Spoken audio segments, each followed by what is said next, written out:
কোরআনে ঢোকার আগে মারদুদ শয়তান থেকে ফানা হয়েছে, যিনি রহমান যিনি রাহিম তার নামে চলেন। শুরু করি, সবাই পড়ি। আউযু বিল্লাহি মিনাশ শাইতানির রাজিম। বিসমিল্লাহির রাহমানির রাহিম। ইন্নী জাইলুন ফিল আরদি খলিফা। আল্লাহ ডেকে বললেন, ও ফেরেশতারা, আমি একটা কওম, আমি একটা জাতি, আমি একদল মানুষ বানাতে চাই যাদের পরিচয় হলো তারা আমার খলিফা। সুবহানাল্লাহ। ফেরেশতারা কয় মানুষ বানাবেন না। আল্লাহ জিজ্ঞেস করলেন, কেন বানাবো না? কয় মানুষ বানাবেন। এর আগে একবার জিন বানিয়েছিলেন, ওরা মারামারি করলো, কাটাকাটি করলো, ঝগড়া বিবাদ করলো। মানুষ বানাবেন, ওরা মারামারি করবে, কাটাকাটি করবে, একজনের জমিনের ভিতরে আরেকজন ভবন উঠাবে। মানুষ বানাবেন, অত্যাচার করবে, জুলুম করবে, লাশ ফালাবে, রক্ত বহাবে। আমরাই আপনাকে ডাকার জন্য যথেষ্ট। আল্লাহ তাদের বুদ্ধি শুনলেন না, বুদ্ধিপূর্ণ যুক্তিপূর্ণ জবাব দিয়ে দিলেন। আল্লাহ বলেন, ইন্নী আ'লামু মা লা তা'লামুন। আমি যা জানি তোমরা তা জানো না। বলেন সুবহানাল্লাহ। মানুষ বানানো হয়ে গেল। এখন মানুষ আল্লাহর কি কাজে লাগে? এই যে সামান্য একটা প্যান্ডেল টানাইছেন আপনারা, দুই পাশে খুঁটি বসাইছেন, ধরনার বাঁশ বেঁধেছেন, তারপরে সামিয়ানার কাপড় টানাইছেন, সুতলির বাদ দিছেন, তারপরে এই সামিয়ানা টানাইছেন। অথচ কোনোদিন খোলা আকাশের নিচে দাঁড়াইয়া দেখছেন আকাশের দিকে? এ বিশাল আকাশ আল্লাহ টানাইল, অথচ আকাশের নিচে একটাও খুঁটি ব্যবহার করেন নাই। ঠিক কিনা? মুসলমান মন দিয়ে শোনো, মানুষ আল্লাহর কি কাজে লাগে? আকাশ বানাইলেন খুঁটি ছাড়া, কোনো মানুষের সাহায্য তিনি নিলেন না। জমিন বানালেন তিনি সমতল করে, সেখানেও মানুষের সাহায্য নেন নাই।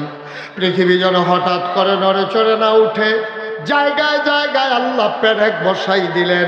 তুমি যদি বলো পেরেক কই, আমি বলবো মাটির নিচে।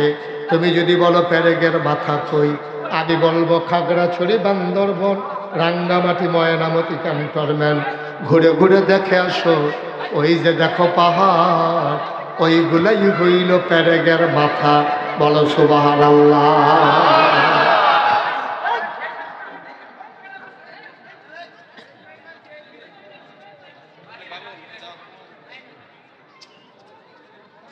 আকাশ বানাইলেন খুঁটি ছাড়া, জমিন বানাইলেন সমতল করে, পাহাড় বানাইলেন পেরেকের মাথা করে। শুধু কি তাই? কুলু কুলু বেগে বয়ে যাওয়া নদী, নদীর ভিতরে পানি, পানির ভিতরে মাছ, নদীর কিনারে গাছ, গাছের ভিতরে ফুল, ফুলের পরে ফল, নারিকেল গাছের মাথায় ডাব, ডাবের ভিতরে শরবত, আখের ভিতরে রস। সুবহানাল্লাহ কয় না? সব যিনি বানাইলেন তিনি তোমার আমার আল্লাহ। ঠিক কিনা?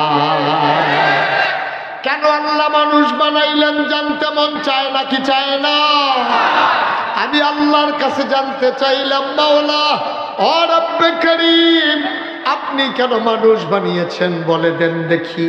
আল্লাহ যেন আমারে ডেকে কয়, বান্দারে, ও বান্দা, বাড়িতে যাও, কোরআন খোলো, কোরআন পড়ো, কোরআন বুঝো।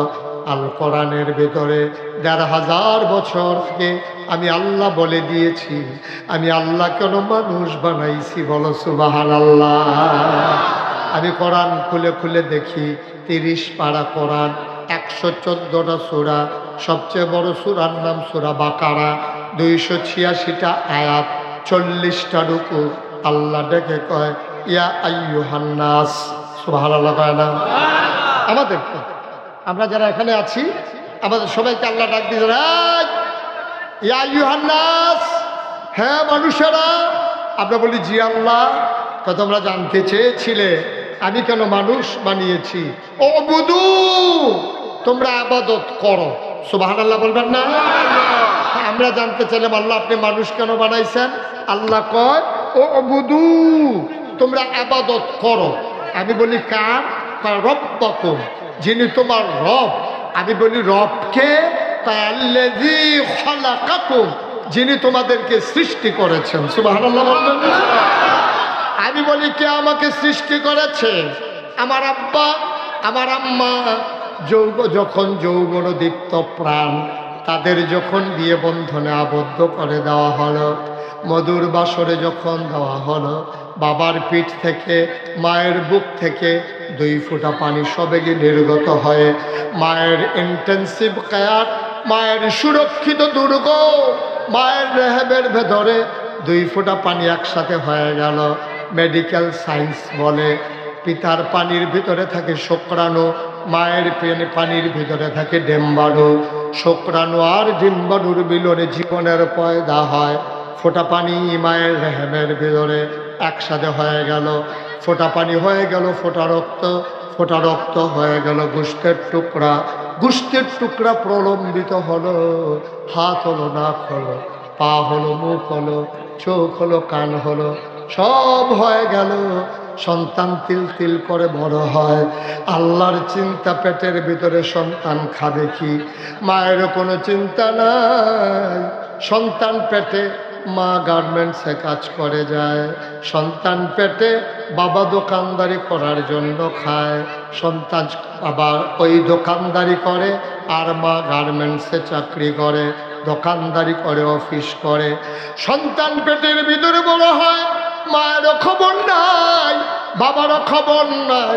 সন্তান খাবে কি তাদের কোনো টেনশনও নাই। আল্লাহ ডাক দিয়া কয় তোমাদের টেনশনের দরকারও নাই, বান্দা আমার চিন্তাও আমার, ঠিক কিনা? আমরা বান্দা কার? বান্দা কার? কয় বান্দা আমার চিন্তাও আমার। আল্লাহ কি চিন্তা করলেন মন দিয়ে শোনো। মুসলমান, মায়ের মাসিকের রক্ত বন্ধ করে দিলেন, সন্তানের নাভির সাথে মায়ের নাভির একটা কানেকশন লাগাই দিলেন, ওই রক্তটা সন্তানের দেহে ঢোকাই দিলেন। কেন মুখে দিলেন না? মুখ দিয়ে কেন রক্ত ঢোকালেন না? রক্ত নাপাক জিনিস, এই রক্ত নাপাক রক্ত মুখে লাগলে মুখটা নাপাক হয়ে যাবে। বান্দা দুনিয়াতে আসবে, এই মুখ দিয়া কোরআন তেলাওয়াত করবে। বান্দা দুনিয়াতে আসবে, এই মুখ দিয়া জিকির আজকার করবে, তাসবিহ তাহলিল পড়বে। এই জন্য মায়ের পেটে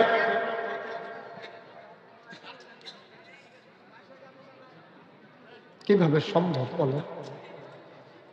আপনি এখানে দাঁড়াইয়া কি করতেছেন? এই যে ভাই, এই যে ভাই, আপনাকে যে দায়িত্ব দিলাম কাউরে কথা বলতে দিয়েন না। বাসা বাড়ির ভিতরে এসে ওয়াজ শুনে বাসায় যাবে, সমস্যা কি?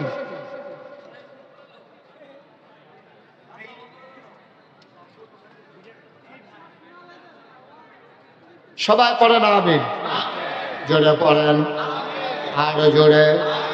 সন্তানের নাভির সাথে মায়ের নাভির কানেকশন লাগাই দিলেন। ওই না পাক রক্ত পাক মুখ দিয়ে ঢুকতে দিলেন না আল্লাহ। কি আল্লাহ? ছোট্ট একটা প্যাকেটের ভেতরে সন্তান তিল তিল করে বড় হয়, মুখটাকে আল্লাহ কেমন করে বাঁচিয়ে রাখলেন। এই মুখটাতে একটা ফোঁটা নাপাক রক্ত রাখতে দিলেন না। নাভির সাথে নাভির কানেকশন লাগাইয়া রক্ত তার দেহের ভিতরে ঢুকে। সুবহানাল্লাহ কয় না? এখানে যে একটা ছেলে বারবার আওয়াজ করতেছে, আপনারা কেউ শুনেন না? যেই ছেলেটা আওয়াজ করতেছে আপনাদের সাথেই তো দাঁড়াইয়া করতেছে, তা একজনই কি শুনেন না? এই যে বাচ্চারা সে আওয়াজ করলো, এখন শুনেন নাই?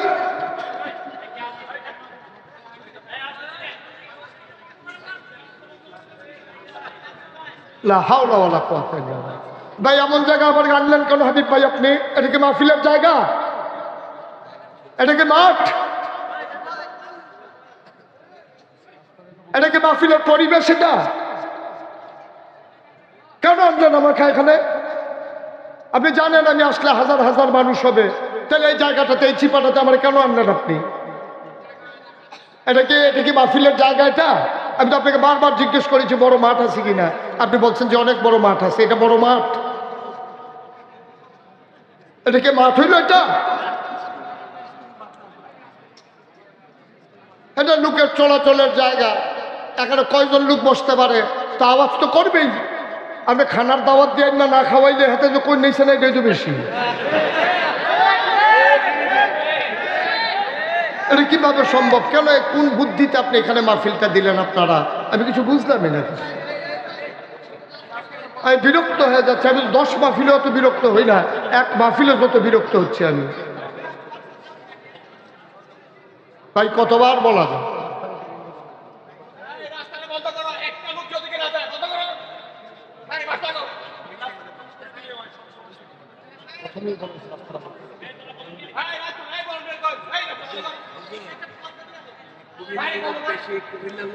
যাই হোক ভাই, কি করবো আমি?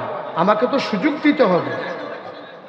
আপনি তো আমাকে সুযোগ দেন, আমি তো কথা বলতে রাজি আছি, আমি তো কথা বলার জন্যই আসছি। কিন্তু আপনাকে আমাকে সুযোগ না দিলে আমি কথা বলতে পারবো না ভাই। এটা তো ওয়াজ করা মানে তো মাটি কারণ না যে কুকটা ডাবাইয়া দিলে সাক্কাটা বড় উঠবো, এটা কি মাটি কারণ? আবার বাপ করে বাফের কি আছে? হ্যাঁ, আপনি শুধু পরিবেশটা আমাকে দেন, তাইলে তো হয়। একটু চুপ করান, এটাই না করবেন। এটা না করে আপনি আমার কাছে মাপ চান ফিরতেন, আমি কি আপনি কি অন্যায় করছেন কোনো? মাফ করে দিন, মাফ করে দিলাম। মাফ করে দেন। কি মাফ করবো আমি? ভাই যারা বিরক্ত করতেছে, আপনারা তো মুসলমানেরই সন্তান, একটা দ্বীনি মাহফিল, আপনার একটা কথার কারণে এই হাজার হাজার মানুষ যদি কথা শুনতে না পারে, আপনার বিবেককে একটু আপনি জিজ্ঞেস করেন যে আমি কি করতেছি, যে বাচ্চাগুলা, ছোট বাচ্চাগুলো এত ছোট তো না, একেবারে এত ছোট না যে বিরক্ত করতে পারে। আর আপনাদেরও তো কিছু দায়িত্ব আছে। একটা ছেলে বারবার কথা বলতেছে, আপনারা শুই না, আমি এখান থেকে শুনি, উনি শুনে, আমরা শুনি, আপনারা ওইখানে দাঁড়িয়ে কিচ্ছু বলেন। সমস্যা তো বাংলাদেশে এইটা। খারাপ মানুষ কিন্তু বাংলাদেশে বেশি না, এটা আপনারা জানেন কিনা আমি জানি না। এই 18 কোটি মানুষের ভিতরে খারাপ মানুষের সংখ্যা একেবারে কম, কিন্তু কথা শুনে না বইলা খারাপগুলা বেশি দেখা যায়। নাইলে পৃথিবীতে সব জায়গায় সরকার বদল হয়, এটা হয় ভোটের মাধ্যমে, না হলে আন্দোলনের মাধ্যমে, না হলে বৈপ্লবিক পরিবর্তনের মাধ্যমে, কোনোভাবে না কোনোভাবে সরকারের বদল হয়। কিন্তু পৃথিবীর ইতিহাসে যতদিন থেকে রাষ্ট্রীয় অবকাঠামো শুরু হয়েছে, পৃথিবীর কোনো দেশে আপনি গুগলে সার্চ দিয়ে দেখেন, একটা সরকার বদলের পরে তার প্রধানমন্ত্রী থেকে শুরু করে চৌকিদার পর্যন্ত, আমলা থেকে কামলা, সচিবালয় থেকে একেবারে ফুটপাতের কর্মকর্তা, একসাথে র্যাব, গোয়েন্দা, পুলিশ, বিজিবি, এই একসাথে সরকারের 330 জন মেম্বার অফ পার্লামেন্ট একসাথে পালিয়ে গেছে। পৃথিবীর কোনো ইতিহাস নাই। ঠিক না? পালাইতে হলো কেন? পালাইতে হলে এই জন্য, তাদেরকে আমরা আলেমরা বারবার বলছিলাম যে ভাই এই কাজগুলো কইরেন না, এই কাজগুলো কইরেন না, আমাদের কথাগুলো আপনারা শুনেন। তারা তো শুনেই দেয়, তারা বরঞ্চ মসজিদের মিম্বারগুলোতে যখন হকের কথা হতো, পরের সপ্তাহে সেই ইমাম সাহেব শুনতো তার চাকরি নেই। ঠিক কিনা বলেন? এমন অনেক জায়গায় হয়েছে, মঞ্চের ভিতরে বক্তা ওয়াজ করতেছে, নেতা, রাজনৈতিক নেতা এসে মাইকটা কেড়ে নিয়ে বক্তাকে বেজ্জুতি করে নামিয়ে দেওয়া হয়েছে। ঠিক কিনা বলেন? আমি বলেছি এত অপরাধ লাগে না, এই একটা অপরাধী তাদের পালিয়ে যাওয়ার জন্য যথেষ্ট। ঠিক কিনা বলেন? যে রাজা যুদ্ধ যে হয়েছে, এখন রাজার বাহিনী হেরে গেছে। রাজা হইল বিরাট প্রতাপশালী রাজা, সৈন্যবাহিনী আছে, বিশাল বড় বাহিনী। রাজমশাই পরাজয়ের পরে তার সেনাপতিকে ডাকলেন, ডেকে বললেন আমরা পরাজিত হলাম কেন? আমাদের সৈন্য নাই? কয় আছে। গোলা বারুদ নাই? আছে। আমাদের রসদ নাই? কয় সব আছে। তাইলে আমরা হারলাম কেন? কয় রাজমশাই আমরা হারার পিছনে 101টা কারণ। কয়টা? আচ্ছা 1 নম্বরে বলো কি কারণ? তো 1 নম্বর কারণ হইল আমাদের বন্দুকও ছিল, সৈন্যও ছিল, বিদেশি সৈন্যকে ঘেরাও দিছিলাম, যেই মাত্র গুলি করতে যাব দেখি যে বন্দুকের যে গুলিগুলা গত রাইতে বৃষ্টিতে ভিজা গেছে। আর কি কারণের দরকার আছে? বা কথা কেন আর কারণের দরকার আছে? এক কারণই তো যথেষ্ট। রাজমশাইকে আর কারণ লাগবে না। তোমার বাহি 100 গুলা লইয়া শুইয়া তো বালিশের ভিতরে টেহার মতো বইরা আমরা তারার মতো, আর কারণ লাগবে না। বাংলাদেশে পতিত সরকার জানতে চায় আমার অপরাধ কি। আমি বলি আপনার 101টা অপরাধ। 1 নম্বর অপরাধ হচ্ছে আপনি আলেম ওলামার মঞ্চ থেকে তাদের সামনে থেকে মাইক কেড়ে নিয়েছেন। 92% জন লোক মুসলমানের দেশে আপনারা আলেমের উপর অত্যাচার করেছেন। যেই বাংলাদেশের জেলখানায় থাকার কত চোর গুন্ডা বদমাইশ ওই জেলখানাগুলো ভরে দিয়েছেন আলেম ওলামা দিয়া। সুতরাং 101টা কারণের ভিতরে একটা কারণই যথেষ্ট, আর কোনো কারণের দরকার নাই। ঠিক কিনা বলে?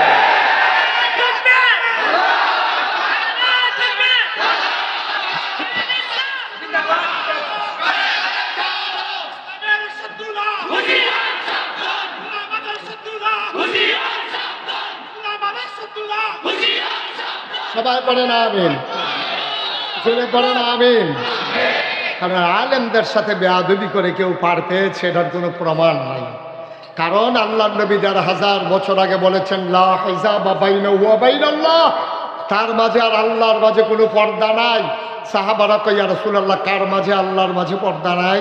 কয় যার উপরে জুলুম করা হয় তারে কয় মাজলুম। ওই মাজলুম যখন আল্লাহ বলে ডাক দেয় চোখের পানি গাল বেয়ে জমিনে পড়ার আগে আল্লাহ তাবারক ওয়া তাআলা দেয় সেই ডাক আল্লাহ কবুল করে নেন। ঠিক কিনা?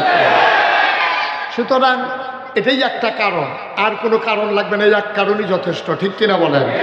তো ওই যে বলছিলাম খারাপ মানুষ তো বেশি না, খারাপ মানুষ হলো সংখ্যা সামান্য। মেম্বার অফ পার্লামেন্ট হলো 330 জন, সব মিলাইয়া না হইলে 2000, না হইলে 5000, নাইলে 10,000, নাইলে 1 লাখ, নাইলে 5 লাখ। এই বাংলাদেশে মানুষ আছে 18 কোটি। এই 18 কোটি মানুষ যদি ওই 1 লাখ মানুষকে সামলে নিতে পারতো, যদি কথা বুঝাইতে পারতো, আজকে বাংলাদেশে এই ক্রাইসিস এই দেখা দেয় না। পুরো একটা গোষ্ঠী পালিয়ে যাওয়ার দরকার ছিল না। ঠিক কিনা? সুতরাং এখানেও তো খারাপ মানুষ বেশি না। হাজার হাজার মানুষের মাঝে 2-4টা বাচ্চা ছেলে কথা কয়, আপনার চুপ করে দিলেই তো হয়। এটা কি কঠিন কাজ? একটারে 2টা দেন বাহির জন্য শুধু হয়ে দিব সিস্টেম আছে নাকি?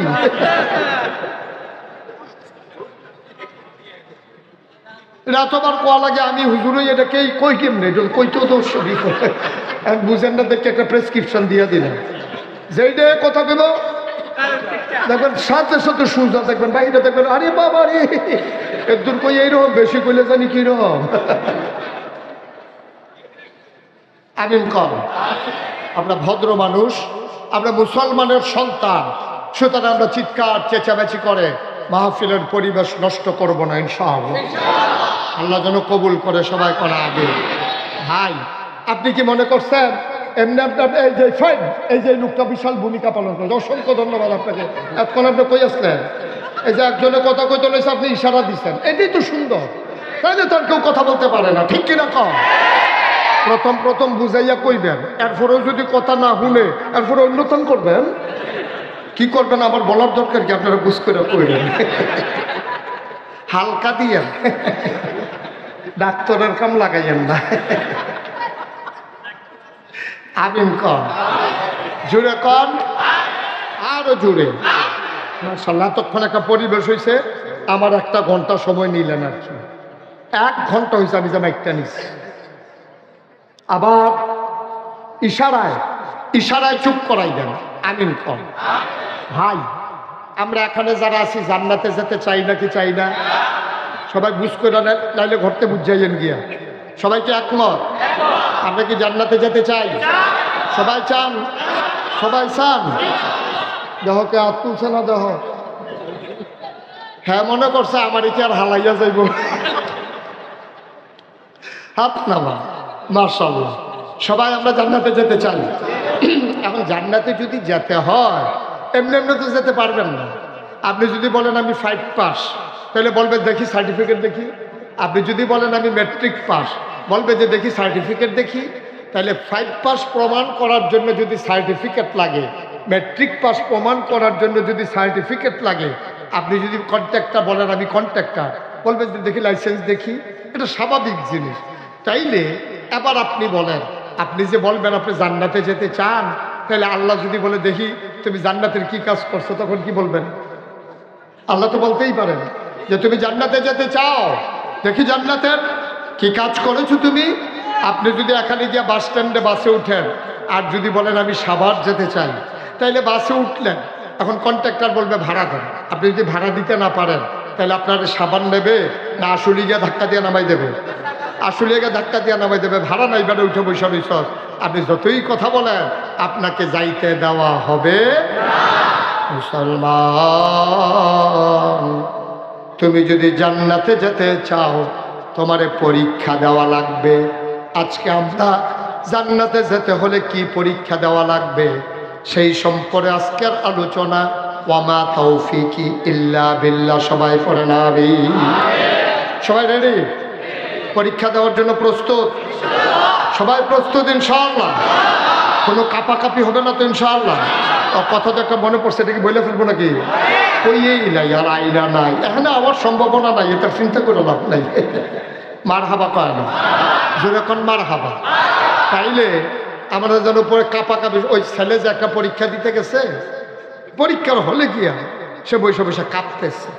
তো ফ্লোর হইলো পাকা, বেঞ্চ হইলো কাঠের।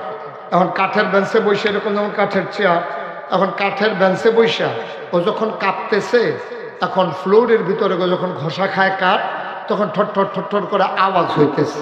হেডমাস্টার স্যার লাইব্রেরি থেকে দৌড়েই আসছে, আইসা বলতেছে কি ব্যাপার, এখানে কিসের আওয়াজ?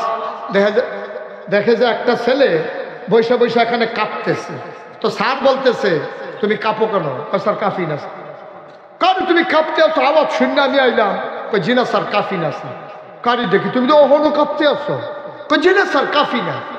স্যার কুমাইডে কি কয়? তো ওই ছেলে করছে কি, কাঁপা থামানোর জন্য সামনের বেঞ্চের ভিতরে হাত দিয়া বসছে। এখন বসারটাও কাঁপে, ধরারটাও কাঁপে। আপনি একটু ঘুরে আমার দিকে ফিরা বসেন, এত দিকে তাকাইয়েন না, শুধু আমার দিকে তাকাই থাকেন। আমিন কম। এখন বসারটাও কাঁপে, ধরারটাও কাঁপে। স্যার কারে দেখি, এখন তো দেখি দুইটা কাঁপে। স্যার কাঁপি না হবে। কোন সময় কাঁপবা? স্যার কাঁপা এখনো শুরুই হয় না। শুরু হইব কোন সময়? কাজ কয় স্যার প্রশ্নটা হাতে দিলে টের পাইবেন কাঁপা কারে কাঁপে। আমরা প্রস্তুত তো? পরীক্ষার জন্য প্রস্তুত? পরীক্ষা ছাড়া জান্নাতে যাওয়া যাবে না। ওই নবী রাসূলগণ সবচেয়ে বেশি পরীক্ষা দিয়েছেন, আর এই নবীদের মাঝে সবচেয়ে বেশি পরীক্ষা যিনি দিয়েছেন তিনি হচ্ছেন তোমার আমার জাতির পিতা ইব্রাহিম আলাইহিস সালাম। সুবহানাল্লাহ বলবেন না? উনার পরীক্ষার সংখ্যা অনেক বেশি। মুফাসসিরিনে কেরাম বলেন যে উনি পরীক্ষা দিয়েছেন বড় বড় 40টা, আরেক জায়গায় এসেছে উনি 70টা বড় বড় পরীক্ষা দিয়েছেন।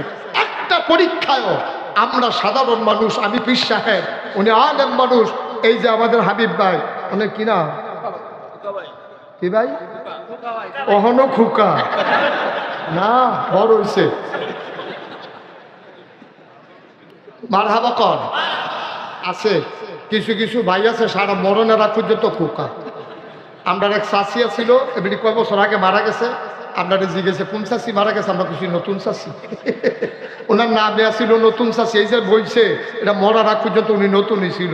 খোকা ভাই মরণ রাখ পর্যন্ত খুকা ছিল যৌবন দীপ্ত প্রাণ। ঠিক কিনা বলেন? মাশাআল্লাহ। মারহাবা কর। বাচ্চাটারে বসান, তারে বসান। হ্যাঁ বসো, দিকে বসো। দোহানটা খুললেও সারছি না, কয় বাহি দেন। ওয়াজটা শুরুও করছি না, তে উঠে সিফা দিয়া বইয়া থাক। উডে উডে মনে করছে অন্য হুজুর। বৈশা থাকো, বৈশা থাকো। মার হাবা কন, যেটা কন মার হাবা। সেই কথাটুকু বলছিলাম, খুব সাবধান, আওয়াজ হবে না। সবাই বলো আমিন। এখন পরীক্ষা দেওয়া লাগবে নাকি লাগবে না? সবচেয়ে বড় পরীক্ষা যিনি দিছে তিনি হযরত ইব্রাহিম আলাইহিস সালাম। সুবহানাল্লাহ বলবেন না? আমাদের জাতির পিতার কি নাম? বলা ছেড়ে দিয়ে বলেন, বলার সময় এসেছে। আমাদের জাতির পিতার কি নাম? ইব্রাহিম আলাইহিস সালাম আমাদের জাতির পিতা। পরীক্ষা কি কম না বেশি? ছোট না বড়? উনি জন্মের আগেই পরীক্ষা শুরু হয়েছে, জন্মের পরে যে পরীক্ষা শুরু হয়েছে ওইটা থেকে আমরা শুরু করি ইনশাআল্লাহ। সবাই রেডি? পরীক্ষা 40টা। কয়টা? আজকে আমরা 40টা পরীক্ষার কথা শুনে যাব। এমন আছে ফজরের আজানও দিতে পারে। খোকা ভাইয়ের ঘুষ নাই, যেটা বাইতে দিক ওই আইলাম একটু পরে যাইতে আসি। আজকে যাওয়া যাওয়াই বন্ধ, ফোন করে জানাই দেন, দেরি হইব। মার হাবা কয় না, জুড়ে কয় না মার হাবা। আল্লাহ যেন কবুল করে, সবাই করা হবে। প্রস্তুত? ইনশাআল্লাহ। 1 নাম্বার পরীক্ষা। কয়টা পরীক্ষা? মোট পরীক্ষা কয়টা? আমরা শুরু করব কি না কয় নাম্বার দিয়া? 1 নাম্বার পরীক্ষা। ইব্রাহিম আলাইহিস সালামের জমানায় একজন রাজা ছিল, রাজার নাম ছিল নমরুদ। কি নাম? সে একদিন ঘুম থেকে উঠে কয় আনা রাব্বুকুমুল আ'লা, আমি হইলাম সবচেয়ে বড় খোদা। নাউজুবিল্লাহ বলবেন না? সে যখন খোদাই দাবি করছে তখন একদল লোক, যার যারা মন্ত্রী এমপি, তার যারা উপদেষ্টা আমলা কামলা, যার দ্বারা খয়ের খা, যারা দালাল, এই দালালগুলো চিৎকার মেরে সবাই কয় আপনি আল্লাহ হবেন না তো আল্লাহ হবে কে? নাউজুবিল্লাহ বলবেন না? নমরুদ ছিল খুব চালাক। বোকা না চালাক? সে মনে করছে তোমরা আমার কথা দিয়া সান্ত্বনা দিবা, এই কাজ হবে না, প্রমাণ দিতে হবে আমি যে আল্লাহ। বিশাল বড় মাঠ, নমরুদ গিয়া চেয়ারে বসলেন, মঞ্চ সাজানো হলো, দেশের সব জায়গায় মাইকিং করে দেওয়া হলো, সবাই আসো, নমরুদ যে আল্লাহ এটা আজকে প্রমাণ হবে। সবাই মিলে লাইন ধরে দাঁড়াইছে। নমরুদ এভাবে চেয়ারে বসে পা ছড়াই দিছে, সবাই যায় আর নমরুদের সাজদা দেয়। কেউ আবার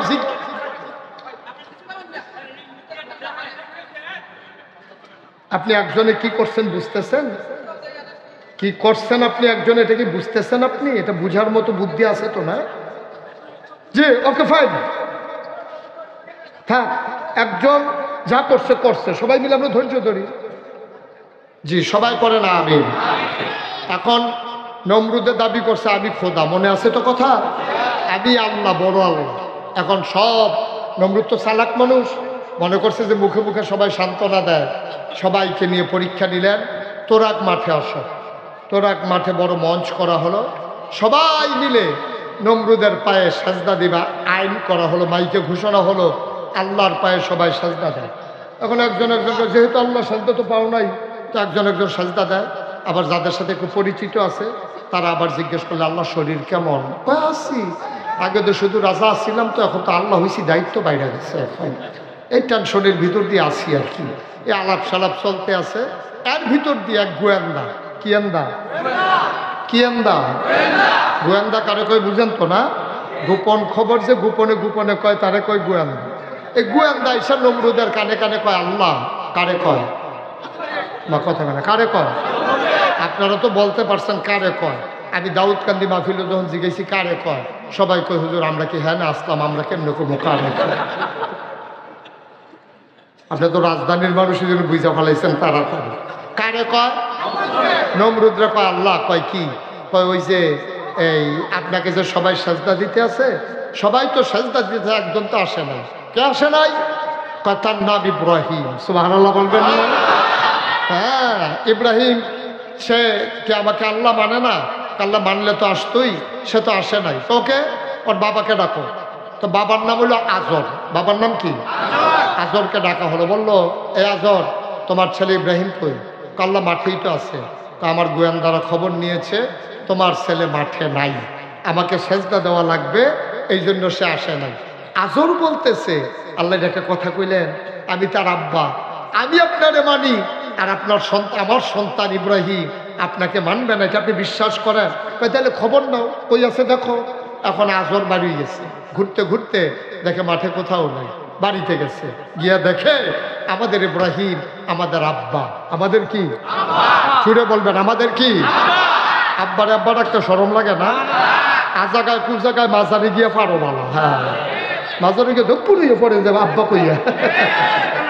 আব্বারে আব্বা কই, ইব্রাহিম আমাদের কি হয়? জোরে বলো আব্বা। এ আব্বা গিয়া দেখে যে ঘুমাইতে আছে। আব্বা চাদর গায়ে দিয়া নখ ডাইকে ঘুমাইতে আছে। নমরুদ আজর আমাদের কি হয়?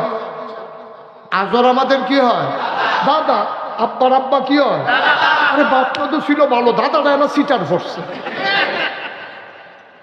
এখন এই আজর ডাক দিছে ইব্রাহিম, জি আব্বা। সবাই আল্লাহ মানতে আছে, নমরুদ রে আমরা সবাই সাজদা দিয়েছি, তুমি যেখানে এসে শুয়ে রইছ। তখন আব্বার এত চিকন বুদ্ধি ছিল, বুদ্ধি কইরা আব্বাই যেই জবাবটা দিছে, এই জবাবটা 2024 সালে ডিসেম্বরের 8 তারিখে কোনো ইব্রাহিমের অনুসারী, ইব্রাহিমের কোনো সন্তান যদি বিপদে পড়ে যায়, এই বুদ্ধিটা যেন কাজে লাগাইতে পারে, এই জন্য ইব্রাহিম আলাইহিস সালামের কথাটা 1000 বছর আগে আল্লাহ কোরআনুল কারীমে কোট করে দিয়েছে। সুবহানাল্লাহ। দাদা যখন ডাকলেন, ইব্রাহিম তুমি কেন সাজদা দিতে গেলা না? ইব্রাহিম ডাক দেয়া কয়, আব্বা যাইতে চাইছিলাম, কেমনে যাব? ইন্নী সাকিম, আমার শরীরটা ভালো না, আমি অসুস্থ। বলেন সুবহানাল্লাহ। সন্তানের শরীর ভালো না শুনলে বাবার মনে আনন্দ না কষ্ট? আজর বলতেছে ঘুমাও, তুমি নাক ডেকে ঘুমাও, আল্লাহর লগে আমি বুঝাও। ঘুমা, কি আর সাজদা টাজদা শরীর ভালো না? ঘুমা, নাক ডেকে ঘুমা। খাতা কি আরেকটা দিব না, রে সর্ব কোন আব্বা রে সর্ব। ঠিক আছে। এখন ইব্রাহিম আলাইহিস সালাম ঘুমাইতে আছে। সুবহানাল্লাহ বলবেন না? কয়েকদিন পরে গোয়েন্দারা নমরুদরে গিয়া কয় যে আল্লাহ, ওই যে ইব্রাহিমের আব্বা এসা বলছিল না যে ইব্রাহিমের শরীর ভালো না, আমরা খবর নিছি তার শরীর ভালো ছিল, সে আপনাকে সাজদা দেওয়া লাগবে, এই জন্য মাঠে আসে নাই, তার শরীর ভালো ছিল। এখন ইব্রাহিম আলাইহিস সালাম বুদ্ধি করে কইছে শরীর ভালো না। আচ্ছা, একজন মানুষ যদি বলে শরীর ভালো না, এর উপরে আর কোনো কথা আছে? আল্লাহ কি বুদ্ধি শিখাই দিয়েছে নবীদেরকে। সুবহানাল্লাহ বলবেন না? ইব্রাহিম শারীরিকভাবে সুস্থ ছিলেন, কিন্তু তার জাতির মানুষগুলো নমরুদকে সাজদা দিতেছে, এই জন্য তিনি মানসিকভাবে অসুস্থ ছিলেন, তিনি টেনশনে ছিলেন। এই যে বুদ্ধিটা আব্বা খাটাইলো, এখন আমরা ছেলেরাও ইচ্ছে করলে বুদ্ধিটা কাজে লাগাইছে। এতদিন এই 15 বছর এই বুদ্ধিটা কাজে লাগাইয়া আমাদের ছেলেরা টিকে গেছে। ঠিক কিনা কম? মামলা পিটাপিটি হয়েছে তোরা, মারামারি হয়েছে তোরা, লাশ পড়ছে তোর আগে, আসামি পড়ছে মগবাজার। মগবাজারের লোকের বাড়ি, মগবাজার লোকের বাড়ি, আর ফিটাফিটি হয়েছে তোরা, আসামি পড়ছে মগবাজারের এক লোক। সিভিল বেশে সে বৈশা বৈশা মগবাজার এই মুড়ের ভিতরে চা খাইতেছে। সিভিল বেশে গোয়েন্দা পুলিশ গিয়া ওরে জিজ্ঞেস করতেছে, যার নামে মামলা হয়েছে তার নাম হলো আব্দুল কুদ্দুস, পিতার নাম আলমগীর হোসেন। গিয়া বলতেছে ওই তারে কারে? আব্দুল কুদ্দুস রে জিগাইতেছে, ভাই এখানে আব্দুল কুদ্দুস পিতা আলমগীর হোসেন মানুষটাকে চিনেন? তে মনে মনে কয় আমারই জিগায়, আমি বিলে কেডা? এখন তে যদি কয় আমি আব্দুল কুদ্দুস, তাহলে কি তারা সাইডা দেবে না ধরে নিয়ে যাবে? এখন ইব্রাহিমের সন্তান তো, আমরা আব্বার যেমন বুদ্ধি আমাদের ছেলেরও তো বুদ্ধি আছে। এখন আব্দুল কুদ্দুসে কয় কারে খুঁজতে আছে? কয় যে আব্দুল কুদ্দুস, কই এই জায়গার ভিতরে এখন একটু আগে ছিল, এই জায়গা ছিল। কয় এখন কই? এর ফাঁকে কথা বলতে বলতে আব্দুল কুদ্দুস একটু সইরা দাঁড়াইছে। কয় আপনি যে আব্দুল কুদ্দুসকে খুঁজতে আছেন, একটু আগে ওদের এখানে আসছিল। কয় এখন কই? কয় এখন কই কেন? সুবহানাল্লাহ বলবেন না? মিথ্যা বলে নাই, সত্য ভইলা পুলিশকে ধোকা দিয়া আমার ছেলেগুলো বেঁচে গেছে। এই বুদ্ধি জেনেটিক ভাবে পেয়ে গেছে পিতা ইব্রাহিম থেকে। ঠিক কিনা কম? 1 নম্বর পরীক্ষায় সবাই মিল্লা নমরুদরে সাজদা দিল, আমাদের আব্বা ইব্রাহিম কি সাজদা দিছে? পরীক্ষায় কি ফেল না পাস? কান্না টুন্না না গোল্ডেনে প্লাস? পরীক্ষা না কয়টা? কয়টা না গেল? কয়টা রইল? কয়টা? সিফা দিয়া বল, একটা একটা আগাইতে আছে। 1 নম্বর পরীক্ষা ফেল না পাস? আবার 2 নম্বর পরীক্ষা গোয়েন্দারা গিয়া কয়, নাম্বার 2 গোয়েন্দারা গিয়া কয় আল্লাহ কারে কয়? কারে কথা বলে কারে কয়? নমরুদরে গিয়া কয় আল্লাহ ওই যে ইব্রাহিমের আব্বা কইল না শরীর ভালো ছিল না? ভালো ছিল, আমরা খবর পাইছি তার জ্বর ছিল না, তো ইচ্ছে করে ঘুমাই দিছে। তার আব্বা এসে আপনার কাছে সান্ত্বনা দিছে, শরীর ভালো না বলছে। কত কচ্ছে আপনাকে সাজদা দেওয়া লাগবে, আসে নাই। ঠিক আছে পুলিশ যাও, গিয়ে ধরে নিয়ে আসো। সুবহানাল্লাহ বলবেন না? ইব্রাহিম আলাইহিস সালাম ঘরের ভেতরে, চতুর্দিক দিয়ে পুলিশ ঘেরাও দিয়ে ফেলছে। ডাক দিয়ে হ্যান্ড মাইকে বলতেছে, ইব্রাহিম আপনি পালানোর চেষ্টা করবেন না, আইন শৃঙ্খলা রক্ষাকারী বাহিনী আপনার বাসা চতুর্দিক দিয়ে ঘেরাও দিয়ে ফেলছে, পালাইতে যাবেন তো গুলি করা হবে, পালানোর চেষ্টা করবেন না। এই ঘোষণা পাওয়ার পরে আমাদের আব্বা ইব্রাহিম দরজা খুলে বের হলেন। এসআই দাঁড়াই রয়েছে সামনে। এসআই বলতেছে, আপনি ইব্রাহিম? কয় জি। কয় পালানোর চেষ্টা করবেন না? ইব্রাহিম মুচকি হেসে কয়, এই লোক পালানোর লোক না। সুবহানাল্লাহ বলবেন না, এই লোক পালায় না। না, আপনি লোক চিনতে ভুল করছেন। কি করতে হবে বলেন? কয় যে আপনাকে নিয়ে যাওয়া হবে, আপনি অ্যারেস্ট। ওকে ফাইন, কোথায় যেতে হবে? কয় নমরুদ আমাদের আল্লাহ, ওনার দরবারে যেতে হবে। আরেক পুলিশ এসে কয় যে স্যার হ্যান্ডকাফ লাগাইলাম। ইব্রাহিম আলাইহিস সালাম ধমক দিয়া বলে, সাবধান, যেই লোক দৌড় দেয় না, পালায় না, তার হ্যান্ডকাফ লাগানোর প্রয়োজন নাই। ঠিক কিনা বলে? ইব্রাহিম আলাইহিস সালাম হাঁটতে হাঁটতে নমরুদের দরবারে গেলেন। নমরুদ ডাক দেবে, তোমার নাম ইব্রাহিম? কয় জি আমার নাম ইব্রাহিম। কয় শুনলাম তুমি নাকি আমাকে আল্লাহ মানো না। কয় কে কয়? কয় যে সবাই কয়। ইব্রাহিম মুচকি হেসে দিয়ে কয়, সবাই যখন কয় সত্যই কয়, এত মানুষ মিথ্যা কয় না। সুবহানাল্লাহ বললেন না? তাইলে কি তুমি আমাকে আল্লাহ মানো না?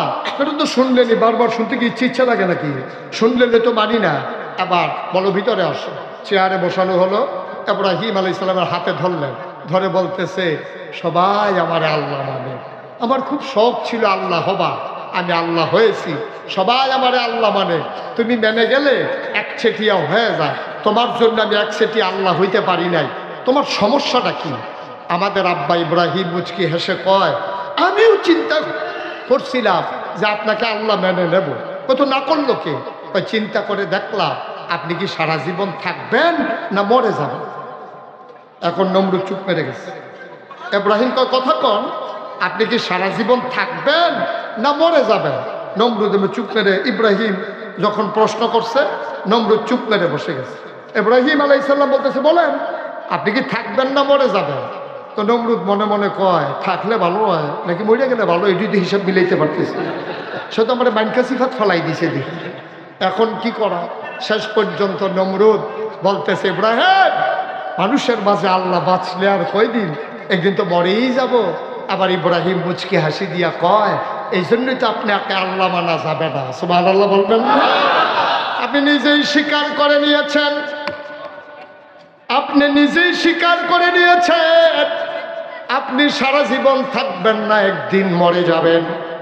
মনে করেন আমার বাড়িতে বড় বিপদ, আমার আল্লাহর খুব দরকার, আপনি হঠাৎ করে মরে গেলেন। এখন আমি যদি আপনারে আল্লাহ মানি আর আপনি যদি মরে যান, বিপদের দিনে আমি আল্লাহ পাবো কই? যে নিজেই কয় মরে যাবে, সবাই তারে আল্লাহ মানব, আমি তারে আল্লাহ মানতে পারবো না। কয় তোমার যে আল্লাহ, তুমি যারা আল্লাহ মানো সে কি মরবে না? কয় আপনি আমার আল্লাহরে চিনেন না। আল্লাহু লা ইলাহা ইল্লাহু, আমার আল্লাহ এমন আল্লাহ যে আল্লাহর মতো নাই।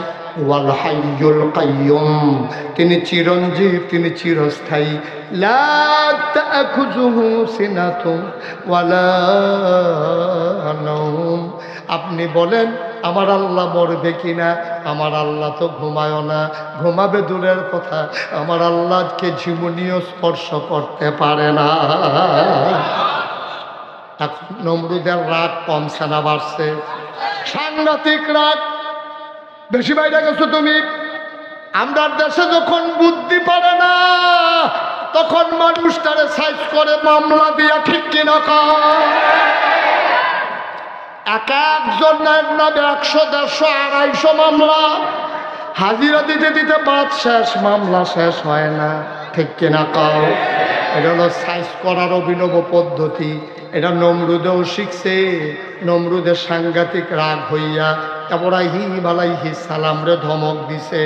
ইব্রাহিম আলাইহিস সালাম তিনি আস্তে করে বের হয়ে গেলেন। ধমকাধমকি কইরেন না, ধমক দিয়ে মানুষকে সোজা করা যাবে না। আরে যেই লোক মৃত্যুরে ভয় পায় না, যেই লোক মৃত্যুকে ভয় পায় না, পুলিশ অফিসারকে পুলিশ জিজ্ঞেস করেছে, কয় ব্যাপার কি, এতগুলি করতে আসি কি কারবার? স্যার গুলি যদি করি একটারে একটাই মরে, আবার আর একটা আসে, এক কেউ দৌড় দেয় না। সুবহানাল্লাহ বলবেন না? যারা মরতে শিখেছে, আমার আবু সাইদ যে সিনা টান টান করে দাঁড়িয়ে গেছে মৃত্যুর মুখে, সামনে থেকে গুলি করা হয়েছে, আবু সাইদ চুল পরিমাণ সরে যায় নাই। যারা গুলি খেতে শিখেছে তাদেরকে গুলির ভয় দেখাই লাভ নাই, ঠিক কিনা বলে? যারা মরতে শিখেছে, আমার মুগ্ধ পানি পানি বলে মানুষগুলোকে, পিপাসার্থ মানুষকে পানি পান করিয়েছে, আমার মুগ্ধ পিপাসা নিয়ে গুলি খেয়ে দুনিয়া থেকে বিদায় হয়েছে। মানুষ যখন মরতে শিখে তখন তাদেরকে আর পরাজিত করা যায় না, ঠিক কিনা বলে? মনে রাখবো, যেমন করে আইন শৃঙ্খলা রক্ষাকারী বাহিনী হেলিকপ্টার থেকে তোমরা র্যাব গুলি করেছ, বাংলাদেশে পুলিশ দাঁড়িয়ে সামনে গুলি করেছ, মামলা দিয়েছ, হামলা করেছ, এই মানুষগুলোকে যেমন দমানো যায় নাই, আমি ভারত সরকারকে বলবো, এটা 1947 সালের বাংলাদেশ না, এই বাংলাদেশ 2024-এর বাংলাদেশ। সুতরাং বাংলাদেশকে ভয় দেখাইয়া লাভ নাই। তোমরা মনে দেখেছো ছোট্ট শিশু, বাংলাদেশের শিশুগুলো এখন যুবক হয়েছে, বাতাসকে লড়াই করতে জানে। সুতরাং দাবিয়ে রাখতে পারবে না। যদি এখনো আঘাত আসে, 18 কোটি মুসলমান জীবন দেবে, 1 ইঞ্চি জায়গাও ছেড়ে দেবে না ইনশাআল্লাহ। রাজি আছো কিনা হাত তুলে দেখা। ইসলামের দালালেরা, হুঁশিয়ার সাবধান, ইসলামের শত্রুরা, ইসলামের দালালেরা, একটা একটা ইসলামদার না, জবাই লাগবে না, জবাই দরকার, জবাই দরকার নাই, এমনি থাকবো সোজা হয়ে যাবো। ঠিক কিনা বলেন? আমি বলতে শিখেছি, একবার আরে কইতেছে, তোরে কিন্তু বিড়ি খাওয়াইয়া কাজ দেওয়ামু, তো আগের থেকে গাঞ্জা খাই। তো গাঞ্জা খাওয়ানোর বিড়ি খাওয়ানোর ডর দেখাইয়া লাভ আছে? তো যেই ফলাফল মরতো শিখছে, তারারে বর্ডারের কাছে আইয়া না ওই আমরা ব্রাহ্মণবাড়িয়ার ফলাফেনে কইছিল, তোমরা যদি আইতে মনে চায় ব্রাহ্মণবাড়িয়া দিয়ে তখন দেখবা ফিডা কারে। ব্রাহ্মণবাড়িয়া দিয়ে ঢুকলে তার বা বাঙালি কি জিনিস, বাংলার মুসলমান কি জিনিস, ঠিক কিনা কর? দাদা কথায় কথায় হুমকি দাও, কথায় কথায় মস্কারা করো, টিটকারি মারো। বাংলাদেশের মুসলমান কি আগের জায়গায় আছে? তোমরা আমাদেরকে বলছিলে গরু দেবা না, তোমরা বর্ডার গুলো সিলগালা করে দিলা, কোরবানের আগে দিয়া তোমরা মনে করেছিলে গরু দেবা না। আমার শিক্ষিত যুবকেরা ফার্ম খুলে তারা গরুর আবাদ করেছে, এখন কুরবানির পরে গরু আমাদের আরো বেঁচে যায়, ঠিক কিনা কও? তোমাদের বন্ধ হঠাৎ করে ঘোষণা না দিয়া তোমরা পেজ দেওয়া বন্ধ করেছিলা। আমার বাংলাদেশে পেঁয়াজের কেজি হয়েছিল 250 টাকা। তখন আমি সবাইকে ডেকে ডেকে বলেছিলাম 1 ইঞ্চি জায়গা অনাবাদি থাকবে না, সবাই পেঁয়াজ লাগাও। আমার পেঁয়াজের বাম্পার ফলন হলো। আমি বললাম এমন একদিন আসবে পেঁয়াজ রাইখা দেওয়ার জিনিস না, যেটা বেশি হয় এটা দিয়ে দেওয়া লাগে, নাইলে 1 বছর পরে পেঁয়াজ আর থাকে না। কাঁঠাল যেমন পেকে গেলে খেয়ে ফেলতে হয়, আনারস যেমন পেকে গেলে খেয়ে ফেলতে হয়, তোমার ইন্ডিয়াতে যদি আনারস বেশি হয় বাংলাদেশে রপ্তানি করা ছাড়া তোমার উপায় নাই, কাঁঠাল পেকে গেলে বাংলাদেশে দেওয়া ছাড়া তোমার উপায় নাই। সুতরাং বাণিজ্যের ভয় দেখাইয়া লাভ নাই, কাঁঠাল না খাইলেও মানুষ মরে যায় না, ঠিক কিনা? তোমরা যদি মনে করো দেবা না, আর আমরা যদি ঘোষণা দিয়ে দেই আনবো না, সেই দিন বুঝবা কারবার কি যায়। কাটাতারের বেড়া ওইদিকে দাঁড়াইয়া ফেজ দিয়ে ডাক দিবা, দুলাভাই দুগুলো ফেজ নিয়ে।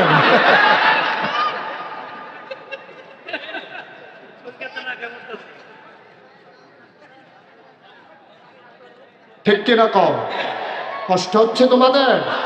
তাহলে পরীক্ষা পাড়া 2 নাম্বার পরীক্ষা, আব্বা ফেল না পাস, টান্না টুন্না না গোল্ডেন এ প্লাস। আবার 3 নাম্বার পরীক্ষা, পরীক্ষা না কয়টা মোট? আচ্ছা যে কি কারবার যায়, আমি বুধ 2 দিন থাকি যাওয়ার লাগবে, নমুনা খারাপ। মার হাবা কয় না, পরীক্ষা কয়টা গেল? কয়টা? 3 নাম্বার পরীক্ষা। রে রে আবার এই লোকটারে বসাই দেন, ধৈর্য বসাও, হ্যাঁ কান দিয়ে বসাই দাও। হ্যাঁ তা মনে করছো কোমলা ফিটাফিটি শুরু হয়েছে কে বাজছে কে বইয়া দাও। আমিন কর, জোরে কর। তাইলে 3 নম্বর পরীক্ষা। এখন নমরুদরে যখন ইব্রাহিম আল্লাহ মানে না, নমরুদ কি খুশি না বেজার? কম না বেশি? এখন নমরুদ ইমার্জেন্সি অ্যাসেম্বলি কল করছে, সব মন্ত্রী এমপি উপদেষ্টারে ডাকাইছে, তোমরা আমার বেতন খাও, এক একজন মোট হইতে হইতে কি কারবার হইছ, সবাই বুদ্ধি দাও। ইব্রাহিমের মতো একটা ছেলের কাছে আমি হেরে যাব, সে আমার আল্লাহ মানে না, কথা কইলে আমার বিপদে ফেলায়, তোমরা আমার বুদ্ধি দাও কি করলে ভালো হয়। একজন গুসা খাটো মাথায় চুল নাই এক বুদ্ধিজীবী মার্কা উপদেষ্টা দাঁড়াইছে, দাঁড়াইয়া বলতেছে আল্লাহ আমার কাছে একটা বুদ্ধি আছে। কয় কি বুদ্ধি? অবশ্যই ইব্রাহিম একজন আল্লাহ পাইছে,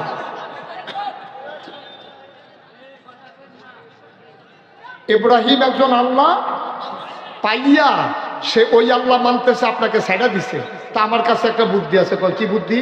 কয় ইব্রাহিমের আল্লাহটাকে যদি মাইরা ফেলা যায়, নাউজুবিল্লাহ বললেন না, ইব্রাহিম আর খুঁজে আল্লাহও পাবে না, শেষ পর্যন্ত আপনাকেই আল্লাহ মানা লাগবে।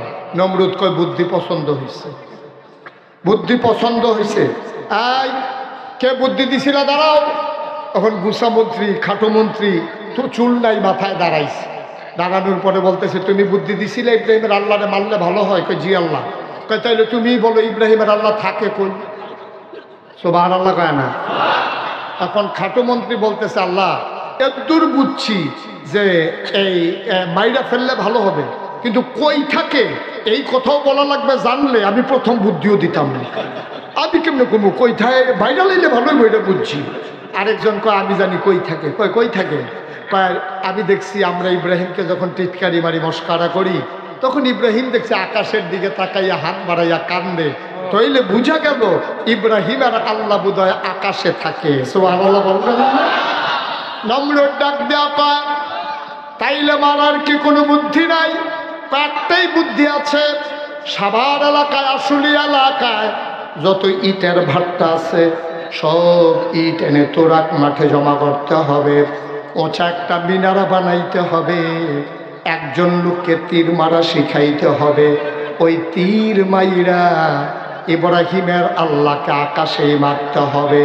যেমন বুদ্ধি তেমন কাজ, সব ইট আনা হলো তোরাক ময়দানে, ইটগুলো দিয়ে উঁচু মিনারা বানানো হলো, সরকারি খরচে একজনকে তীর মারা শিখানো হলো, মোটা তাজা করে তীর মারায় যেদিন প্রথম হলো, আহা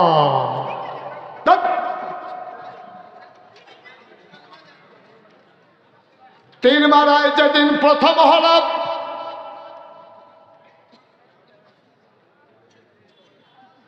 ইব্রাহিম আলাইহিস সালাম তার আল্লাহকে মেরে ফেলার জন্য তীর মারা একজন তীরন্দাজ যখন প্রথম হয়ে গেল, সারা দেশের ভিতরে ডাকডুল পিটিয়ে দেওয়া হলো, আজকে ইব্রাহিমের আল্লাহকে মারা হবে। সবাই মিলে দেখতে আসলো ওই মিনারার গোড়ায়, ইব্রাহিমকেও আনা হলো, ওই মোটা লোকটারে মিনারার মাথায় উঠানো হলো, তীরের মাথায় বিষাক্ত তীর মেখে দেওয়া হলো। নমরুদ নিজ থেকে ঘোষণা করলেন মারো তীর। ওই তীরন্দাজ মারল তীর, আমার আল্লাহ দেখে নাকি দেখে না? তারা কি কয় আমার আল্লাহ শুনে নাকি শুনে না? যখন তীর মারা হলো আল্লাহ ডাক দেয়া কয় জিবরাইল, ও জিবরাইল কই? আল্লাহ আমি তো এখানেই আছি। কয় তোমরা বলছিলা মানুষ বানাবেন না, আমি আদর করে মানুষ বানালাম, ওরা আমাকে তো আল্লাহ মানলই না, আবার আমাকে মারার জন্য তীর মেরেছে। তাড়াতাড়ি কর, তাড়াতাড়ি করে তীরটারে ধর, তীরের মাথায় একটু তাজা রক্ত লাগাইয়া নমরুদের সামনে তীর ফেরত দে, খেলতে যখন চায় খেলা জমাই দে। তীর ফেলা হলো, তীর যখন ধরলো টপ টপ টপ টপ করে তাজা রক্ত পড়তেছে। নমরুদ ডাক ডাক ইব্রাহিম, আমি মনে করেছিলাম আল্লাহ নাই, ছিল, সামান্য একটু আগে মারা গেছে। এই যে তীর, নাউজুবিল্লাহ বলবেন না? এই যে দেখো না ফোটা ফোটা রক্ত পড়তেছে, ছিল তবে এখন মারা গেছে। ইব্রাহিম আলাইহিস সালাম আস্তে করে মাথা নিচু করে ঘরে চলে গেলেন, অজু করে সেজদায় পড়ে গেলেন। তিনি সেজদায় গিয়া আল্লাহকে ডাক দেখো, আল্লাহ এরকমই করো, এসব কাজে করো না। এমনি ওর বাহিনীর লোকে পারি না, র্যাব গোয়েন্দা দলীয় ক্যাডার তারপরে গোয়েন্দা সব আছে, এমনি কুলাইতে পারি না, মামলার ভয়ে লুকাই লুকাই থাকা লাগে। এর ভিতরে আবার তীরের মাথার ভিতরে দিছ রক্ত লাগাইয়া, এখন আমি কি করব? আল্লাহ ডাক দেয়া কয়, ইব্রাহিম রে, তোমার কাম তুমি করবা, আমার কাজ আমি করব। তোমার কাজ তুমি চালাই যাও, আমার কাজ আমি করব। ইব্রাহিম আলাইহিস সালাম আবার দিন রাত আল্লাহর পথে মানুষকে ডাকে। আবার দেখা গেল ওই নমরুদ যে মানুষ আল্লাহকে মাইরা দেখাইল, তারপরে ইব্রাহিম আরো বেশি বেশি ডাকে। ইব্রাহিমকে দমানো গেল না, ঠিক কিনা? এটাই হয়, যুগে যুগে এটাই হয়।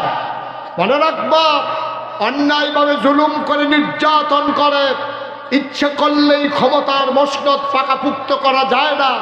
অতীতেও হয় না, আজকেও হবে না। যেমন করে বাংলাদেশে জগদ্দল পাথরের বিদায় হয়েছে দীর্ঘ যুদ্ধের পরে, আজকে সিরিয়া থেকে বাশার আল আসাদের চিরবিদায় হয়ে গেছে, ঠিক কিনা? এটাই হচ্ছে মুক্তিকামী জনতার বিজয়। এভাবেই হয়, এভাবেই হয়। সুতরাং আজকের এই ঘটনা থেকে আমাদেরকে শিক্ষা নিতে হবে। আগের মানুষগুলো যে কাজ করে অধপতন হয়েছে, আমরা যারা এখন আছি, আমরা যদি আবার আগের মানুষের মতো সিএনজি স্ট্যান্ড দখল দেওয়া শুরু করি, বাস স্ট্যান্ড দখল দেওয়া শুরু করি, আমরা যদি আবার মূলা তরকারি থেকে শুরু করে বাজারের ফুটপাতের দোকানগুলো থেকে চাঁদাবাজি শুরু করি, তাইলে আমাদের পরিণতি ওদের চাইতে আরো খারাপ হবে, ঠিক কি? এটা থেকে শিক্ষা নিতে না পারলে জনমের ধরা খাইবা। এই কাজের দিকেও যাবা না। 15 বছর এত কিছু করার পরে ওরা যেমন বিদায় হয়েছে অপমানিতভাবে, আমরাও যদি আবার সেই কাজ শুরু করে দাও, আমাদের অধপতন আরও বেশি আসবে। কারণ ওরা রক্তের উপর দিয়ে আসে নাই, কিন্তু আমরা 2024 সালে 2000 ছাত্রের রক্তের উপরে আমরা বেঁচে আছি, ঠিক কিনা বলো? এই রক্তের অভিশাপ তুমি সইতে পারবা না, এই রক্তের ঝাঁজ তুমি সইতে পারবা না। রাতের অন্ধকারে সারাদিন চাঁদাবাজির পরে তুমি যখন ঘুমিয়ে যাবা, স্বপ্নের মাঝে তোমাকে আবু সাঈদ এসে ডেকে বলবে, ও চাঁদাবাজ, আমি এই জন্য আমার জীবন দেই নাই, ঠিক কিনা বলো? মুগ্ধ এসে তোমাকে ডেকে ডেকে বলবে, ও তো কন্ট্রাক্টর, তুমি রোডের বদলে ব্রিজের ভিতরে বাঁশ ঢুকাইতে আসো, এই জন্য আমি পানি পানি করে জীবন দেই নাই, ঠিক কিনা বলো? ওদের প্রতিটা ঘটনা থেকে আমরা শিক্ষা নিয়ে আমাদের দিনগুলো হবে নতুন দিন, আমরা সাজাবো নতুন বাংলাদেশ। আর ভারত না, গোটা পৃথিবীর সকল পরাশক্তি মিলেও বাংলাদেশকে চোখ রাঙানো সহজ, কিন্তু দমিয়ে দেওয়া সহজ না, ঠিক কিনা বলো? এই মতদ্বীপের মানুষগুলো 56,000 বর্গ মাইলের মানুষ, আর টেকনাফ থেকে তেঁতুলিয়া, অরূপসা থেকে পাথুরিয়া, এই মানুষগুলো কখনো পরাজয় মানে না, ঠিক কিনা বলো? মাঝে মাঝে হয়তো তারা চুপ মেরে থাকে, কিন্তু আবার সেই বসন্তের যখন হিমেল হাওয়া শুরু হয়ে যায়, আর বর্ষার প্রথম ফোঁটা বৃষ্টি যখন পড়ে, বড়া গাছের ভিতরে আবার ডালা গজায়। সুতরাং এই বাংলাদেশের মানুষগুলোকে যতই চেষ্টা করো, তারা স্বাধীনতা বুঝে, তারা মুক্তি বুঝে, আল্লাহর ভয় তাদের অন্তরে আছে। এই ভয় নিয়ে আমরা দুনিয়া থেকে বিদায় হতে চাই, ঠিক কিনা বলো? 33 বছর মুশতাক ফয়েজি মাহফিল করে, 33 বছর দেশে দেশের বাইরে মুশতাক ফয়েজি মাহফিল করে। তোমাদের এদিকে হয়তো আর আশা হয়ে ওঠেনি, মাহফিলে কদম দিলে 33 বছরের অভিজ্ঞতায় মাহফিলে কদম দিলেই মন সাক্ষী দেয়। আজকেও প্রমাণ পেয়েছি, সাক্ষী হয়েছে, তোমাদের এই উপস্থিতি, তোমাদের এই আয়োজন আল্লাহ কবুল করে নিয়েছে। এই কবুল হওয়া মাহফিলটাতে আমরা একটা লুকও যাব না, সবাই কোন আমিন। একটা লুকো উঠবো না, একটা লুকো যাব না। আমি জানি না রে কার মানা, আমি জানি না কার আব্বা নাই। আমি মুশতাক ফয়েজি, আমার আব্বা দুনিয়া থেকে বিদায় হয়েছেন। বাবার কথা যখন খুব বেশি মনে পড়ে, মাঝে মাঝে আব্বার কবরের কিনারে গিয়ে বসি, নিকশ কালো অন্ধকার, মোবাইল জেলে জেলে বাবার মাথা বরাবর গিয়ে বসে গুনগুন করে কথা কই। কেউ যাক না নাই, পাখিগুলো আপন নিরে ঘুমিয়ে পড়েছে, গরুগুলো গোয়াল ঘরে ঘুমায়, বেওয়ারিশ কুকুরগুলো নিরাপদ আশ্রয়ে প্রিয়তম স্বামী প্রিয়তমা স্ত্রীকে নিয়ে ঘুমায়, ছোট্ট শিশু মায়ের বুকে মুখ রেখে ঘুমায়। সুবহানাল্লাহ কয় না? কেউ যাক না নাই, আমি মুশতাক ফয়েজী বাবার কবরের কাছে বসে গুনগুন করে মাথার কাছে কথা বলি, জিজ্ঞেস করি, বাবা ও বাবা, তোমার মুশতাক ফয়েজী এখন অনেক বড় হয়েছে, ও বাবা 11 বছরের রেখে তুমি ইন্তেকাল করছিলে, 3 টুকরা কাপড় পেঁচাইয়া তোমার যে মাটির কবরে শোয়ানো হলো, কনকনে ঠান্ডার ভিতরে তুমি কেমন করে বাবা ঘুমাও? ও বাবা, তোমার কি কবরে কোনো বিছানা দেওয়া হয় নাই? ঠান্ডা মাটির মাঝে কেমন করে তুমি ঘুমাও? কি তোমারে খাইতে দেয়? কি খাও বাবা তুমি? ঠান্ডার ভিতরে কম্বল দেয় নাকি? আমি বাবার লগে কত কথা কই, আমার বাবা একটা কথার জবাব আমারে দেয় না, একটা কথার জবাব আমারে দেয় না। আমি চিন্তা করি আমার বাবার কোনো কথা পাই না, এই তো জীবন। আজকে এখানে হাজারো জনতা যারা আছো, আমার মতো অনেকের আব্বা হারাইছো, অনেকের আম্মা হারাইছো, অনেকেই মা বাবা কবরে শোয়াইছো। আজকে কবুল হওয়া মাহফিলটাতে চলো সবাই মিলে 2 ফোঁটা পানি ছেড়ে একটু দোয়া করে দেই, আব্বা আম্মার কবর যেন জান্নাতের টুকরা হয়ে যায়। পড়ো আমিন। সন্তান যখন চোখের পানি ছেড়ে দেয়, ওই চোখের পানি গাল বাইয়া জমিনে পড়ার আগে মায়ের আর বাবার কবরের আযাব বন্ধ হয়ে যায়। আমি জানি না রে কার আব্বা নাই, আমি জানি না কার আম্মা নাই। একটা লোক লাভ দিয়া দাঁড়াবা, হুজুর দোয়া করে দেন, দোয়া না করে আমরা কেউ যাব না। মায়ের কবর যেন জান্নাত হয়ে যায়, বাবার কবর যেন জান্নাত হয়ে যায়, এই আশায় মসজিদ পুনর্নির্মাণে হুজুর আমি দিয়ে দেব 50,000 টাকা।